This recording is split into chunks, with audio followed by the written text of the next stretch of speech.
Morning, welcome back to another day of economics e-learning style. Today, just want to review really quick what loanable funds are, and then we'll get to one of the last graphs that you need to know for the AP test, the Phillips curve, okay, which hopefully you'll find a little easier because there's only one curve, okay? You don't have things crossing your equilibrium points or things like that. Before we get to that, let's do loanable funds again really quick. So here's our happy little loanable funds graph. As you can see, demand for loanable funds, inverse relationship. At high interest rates, people aren't really going to borrow all that much. At low interest rates, people are going to borrow a lot, so the quantity demanded of loanable funds goes up.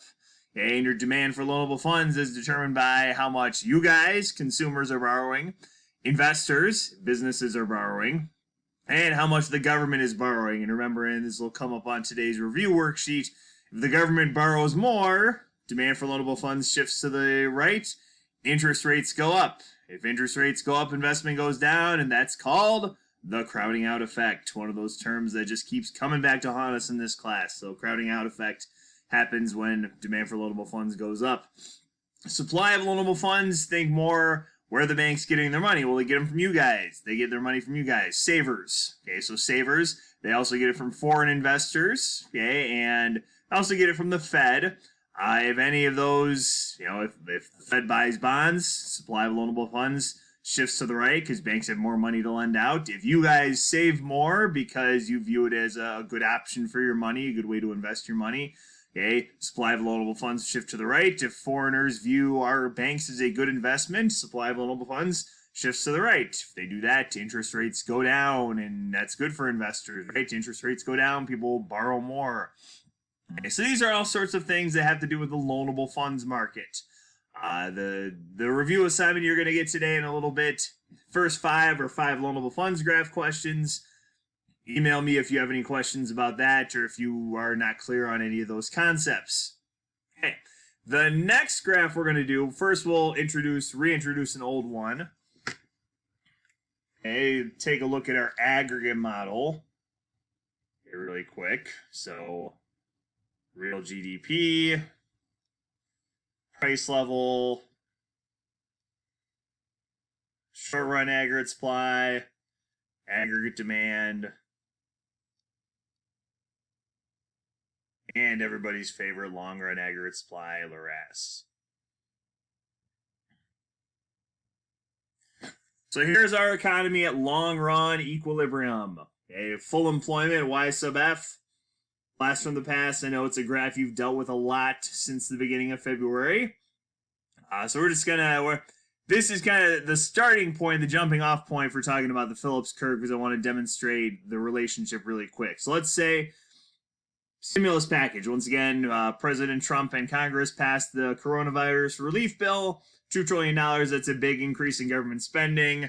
Remember, aggregate demand, G is a part of that, so aggregate demand goes up.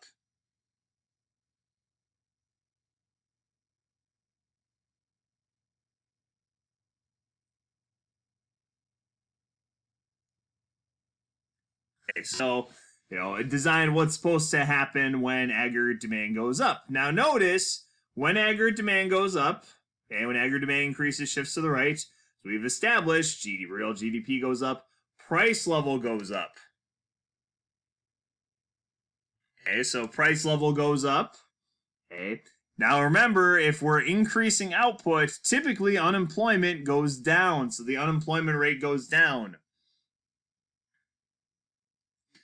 Now this is the basis for what's called the Phillips curve. This relationship right here between the price level and unemployment. Because notice it's an inverse relationship, at least in this scenario. Okay, as price level goes up, unemployment rate goes down, which makes sense, right? Because if people have jobs, people spend money. People spend money, prices tend to go up. You're going to get, or what it's called, demand pull inflation. So it makes sense, and there's a curve that helps us make sense of this called the Phillips curve. So let me draw that for you really quick. The Phillips curve, your axes are the unemployment rate and the inflation rate.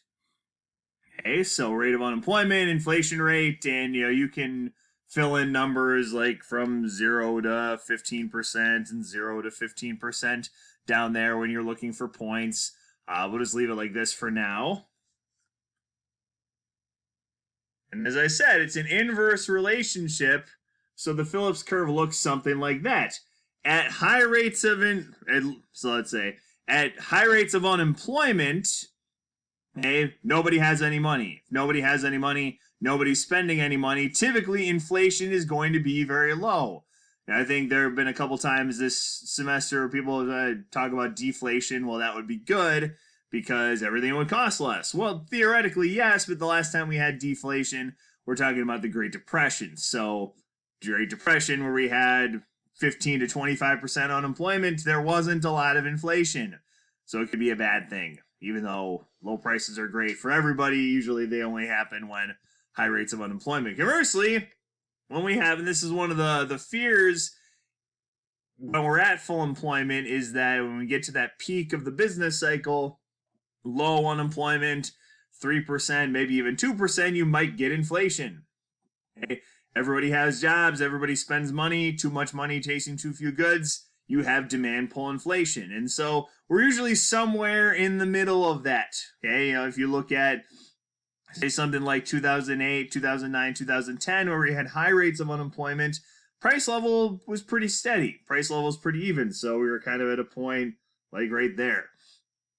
Other times, say like the late 19 or early 1970s, when we had really low unemployment, but let's say lots of government spending on social programs in the war in Vietnam, we ended up kind of more up here, low unemployment, high inflation. So that's the Phillips curve. Kind of comes about as I don't remember, it's like A.W. Phillips or something like that, notices this relationship, and he comes up with the principle. Okay, so usually when we're labeling equilibrium points on a Phillips curve, okay, notice there's nothing crossing it. This looks something like this. So let's say unemployment right now, I think is like 4%. So you'd put it like that, and inflation, something like 3%. Okay, so that's kind of how you label things on a Phillips curve. Okay, if you're just labeling, and most of the time we're talking about point-to-point movement. Now, one thing you should notice, okay, this does have a big relationship with aggregate demand. Now, I'm not going to draw an aggregate demand curve, but changes in aggregate demand cause movement on the Phillips curve. So if aggregate demand changes, we're going to move either toward unemployment, or we're going to move toward inflation on the Phillips curve. So if aggregate demand decreases, kind of where we're at right now as the economy struggles in the midst of the coronavirus, if aggregate demand decreases, we tend to move toward unemployment. Okay, when aggregate demand decreases, and they're going to have another report today on new jobless claims and things like that, we're kind of in a situation where aggregate demand might be declining, so unemployment rate's going to go up. Okay, typically when unemployment rate goes up, people have less money to spend. People right now can't spend their money, so chances are prices are going to go down. If you've been to a gas station recently, you've noticed, okay, in addition to an increase in the supply of gasoline, that gas prices are falling, possibly because people aren't driving anywhere. Demand is down. So aggregate demand goes down, unemployment goes up. We move toward unemployment. If aggregate demand goes up, we move toward inflation. So anything that would cause aggregate demand to go up, we move towards this part of the graph, the top part of the graph, move towards inflation. Okay, so aggregate demand changes cause movement on the Phillips curve. And like I said a minute ago, your assignment today, you got 5 questions on loanable funds, 5 questions on the Phillips curve. If it's an aggregate demand issue, you're just going to show movement. So like if we're talking about aggregate demand decreases due to lack of spending during the coronavirus, well, it would be, so we have our original point, call it point A right here, which is where we were at, and maybe we move to something like 7% unemployment and 2% inflation. Okay, so that would be showing movement on, that's how you show movement on the Phillips curve. Okay, hopefully that makes sense. Notice, so this is aggregate demand movement on the Phillips curve. So what do you think could cause movement of the Phillips curve? That's right, aggregate supply. So let's draw a new one here. So aggregate demand movement on the curve. Because what they found in the 1970s, this theory had been popular for about 15 years. But then the 1970s happened, and unfortunately, in the 1970s, the economy went haywire, and you had a situation where unemployment and inflation went up at the same time. Hopefully, you remember that term. It's stagflation, often caused by cost push inflation due to a rise in resource prices. But you had a situation, and that the Phillips curve doesn't take that into account. Doesn't take into account that they could both go up. Phillips curve says it's an inverse relationship. So they had to redesign and talk about the Phillips curves. If we have a situation like late 1970s where unemployment and inflation both go up at the same time, it looks like that. Phillips curve shifts to the right. Most of the time in this class, if we're shifting to the right, that's a good thing. We like it. Things are increasing, like the GDP increasing. It sounds like an awesome thing. However, in this case, it's a bad thing. When you have the Phillips curve shifting to the right, unemployment and the price level, or inflation, are going up at the same time. Okay. Now, this is caused by aggregate supply going down. So if aggregate supply goes down, okay, maybe due to an increase in oil. In 1970, it was an increase in oil prices. The oil embargo set on us by countries in OPEC. As a result, aggregate supply went down, and that caused higher prices and higher unemployment at the same time, aka stagflation. So the opposite then would be, we'll call this curve PC3, movement to the left. If we get PC3, that's the best of all worlds, because in PC3, unemployment and price level both go down.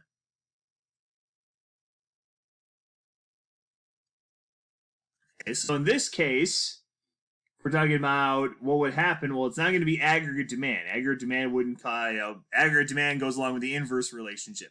In this case, if unemployment and price level can both go down, that would be aggregate supply going up. So if aggregate supply goes up, you get lower unemployment and lower inflation at the exact same time, which sounds like the best case scenario for the economy. People have more jobs and there's no inflation, so everybody can afford things. Your purchasing power goes up.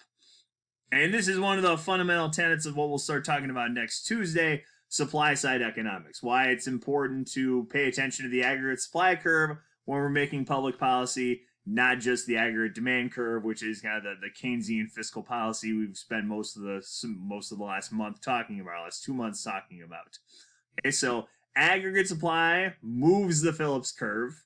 Aggregate demand causes movement on the Phillips curve. So that's something to keep in mind when you're looking at the review questions later today. Have a great weekend. Let me know if you have any questions. Other than helping my own kids doing their e-learning, I'm pretty much near my computer most of the day, so I'll try to get back to you as soon as I can. Have a great weekend, and we'll see you again next week.